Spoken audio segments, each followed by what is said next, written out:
भइले बाटे उ हमसे का सुपर परी तोर भाषारा डीजे सुमित सतीश रैना डीजे सुमित सतीश रैना देख लियो हमार सारा फल पाव ना जाई तार मरद से कुछ ना कुछ हो जाई ना तो हमरा से बतियाओ presented by Lovenet Films Production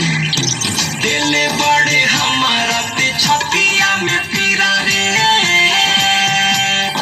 परी तोरा देहिया में गतर गतर कीरा रे पूरे परी हमरा ना अरे दिले बड़े हमारा ते छतिया में पीरा रे परी तोरा देहिया में गतर गतर कीरा रे काटो तारे चानी हम पछतानी काटो तारे चानी रे हम पछतानी कोके यकीन तोरा ऊपर परी तोर भाषारा ऊपर हमार होइले बाजा के बुफर परी तोर भाषारा ऊपर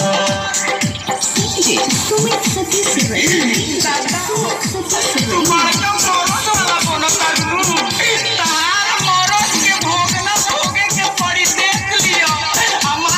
आप सुन रहे हैं अमित पटेल की आवाज में देखनी न लईकी धोखा तोरा खानी रे चल गईले ससुराई चुस के जवानी रे जवानी अरे देखनी न लईकी धोखा तोरा खानी रे चल गईले ससुराई चुस के जवानी रे अमित सेरा सोचे दुनु बेरा अमित सेरा हो सोचे दुनु बेरा नइखी का तोरा खानी सुथर परी तोर भाषारा ऊपर हम रोइले बाजा के बुफर परी तोर भाषारा